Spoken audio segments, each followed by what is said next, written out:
If you ask a disagreeable person what he wants, say, or she wants, they'll tell you right away. They know. It's like, this is what I want and this is how I'm going to get it.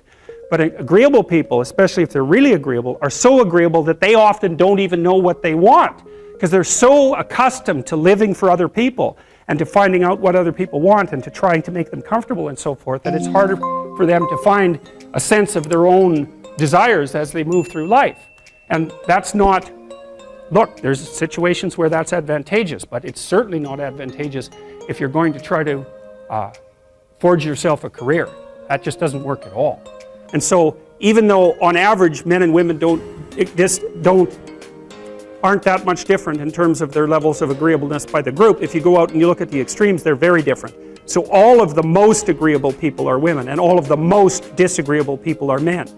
And the thing is, the extremes are often what matter rather than what's in the middle. And so one of the ways that's reflected in society, by the way, is there's way more men in prison. And the best personality predictor of being imprisoned is to be low in agreeableness. It makes you callous. Now you might think, well, what's the opposite of compassion and politeness? And the answer to that is, I think it's best sort of conceptualized as a trading game. So let's say that we're going to play repeated trading games. And if you're very agreeable, then you're going to bargain harder on my behalf than you're going to bargain on your own behalf.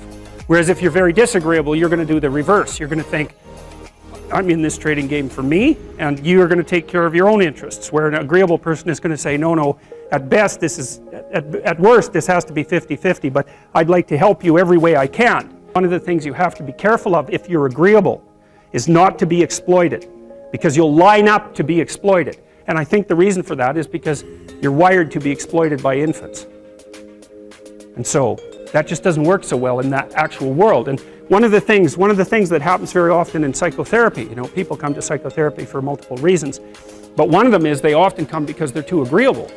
And so what they get is so-called assertiveness training, although it's not exactly assertiveness that's being trained. What it is the ability to learn how to negotiate on your own behalf. And one of the things I tell agreeable people, especially if they're conscientious, is say what you think. Tell the truth about what you think. There's going to be things you think that you think are nasty and harsh. And they probably are nasty and harsh, but they're also probably true.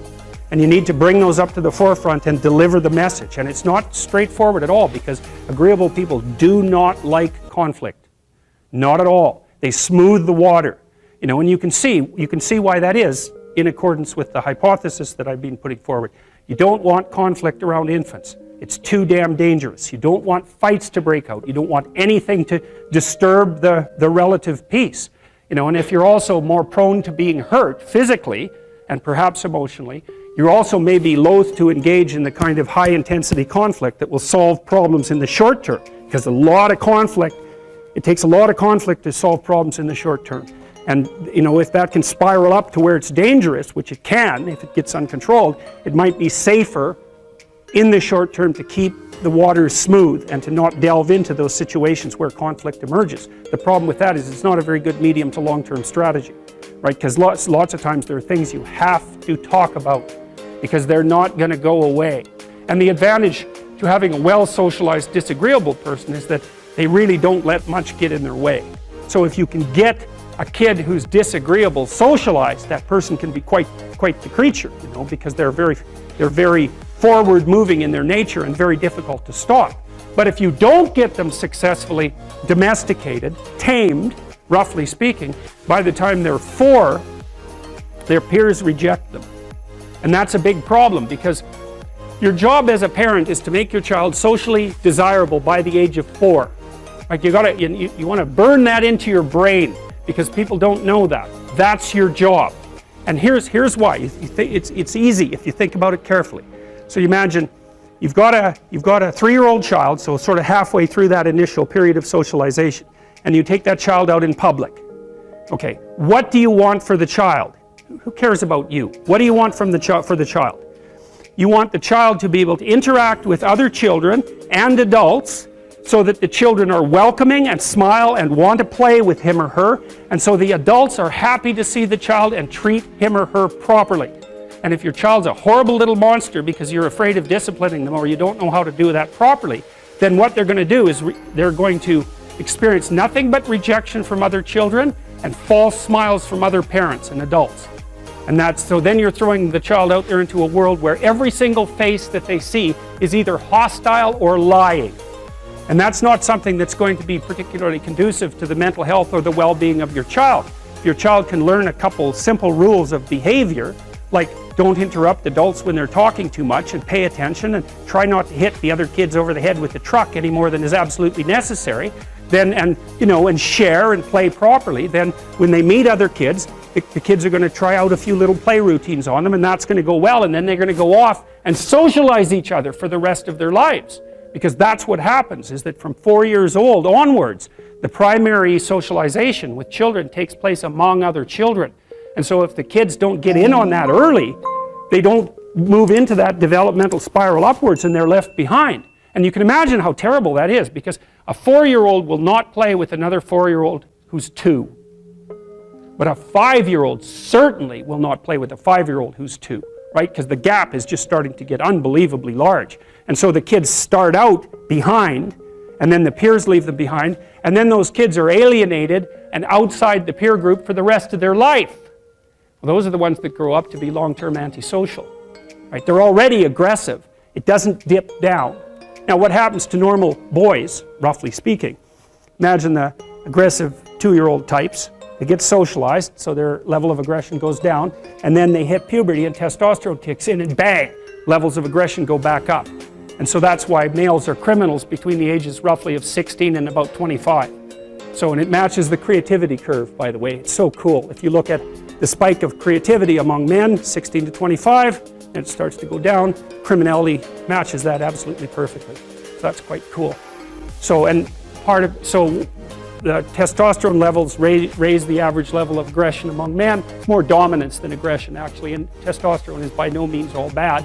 And then it starts to decrease at about age 25 or 26, which is usually when men stop staying up late at night, stop drinking as much, develop a full-time career, and take on the burdens and responsibilities and opportunities that are associated with a long-term partner and family.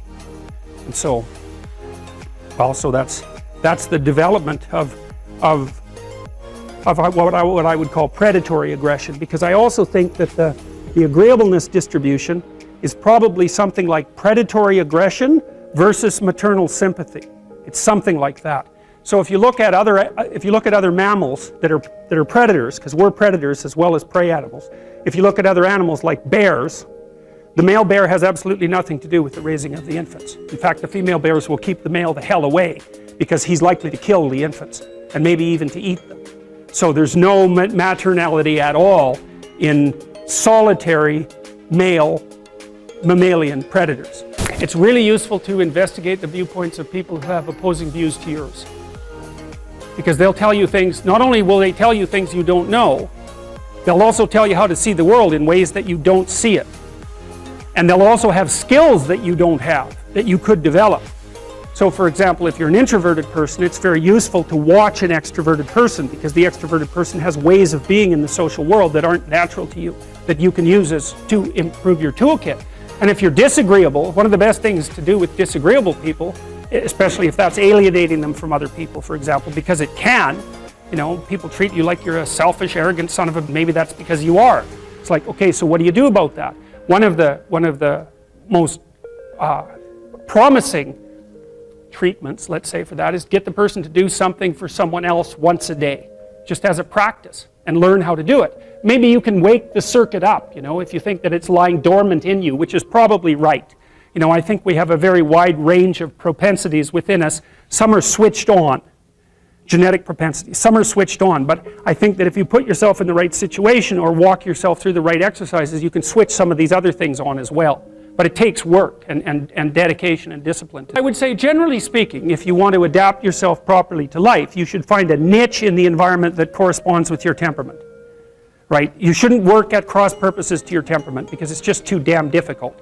But having done that, then you should work on developing the skills and viewpoints that exist in the space opposite to your personality, because that's where you're fundamentally underdeveloped. And that way I think you can extend out your temperamental capability across a wider range. And to me that's roughly equivalent as bringing a richer toolkit to each situation.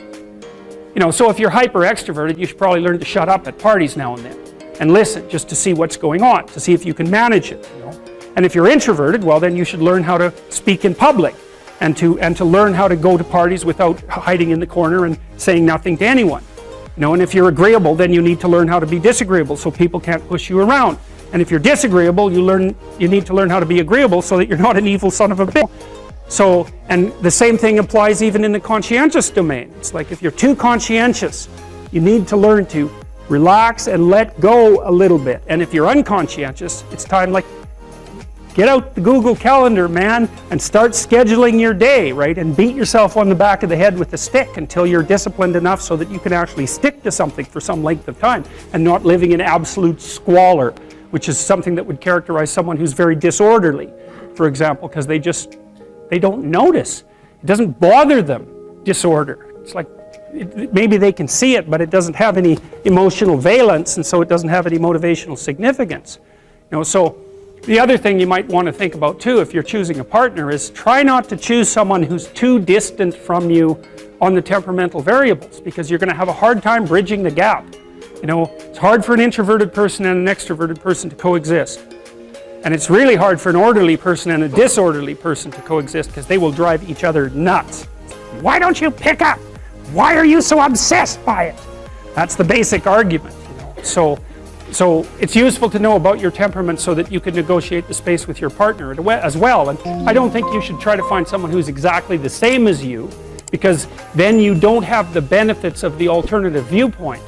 But you got to watch it, because you may hit irreconcilable differences of various sorts. And I've seen that most particularly among couples who are high and low in openness. That's a rough one. And also high and low in conscientiousness. That's another rough one, because they just cannot see how the other person sees the world at all.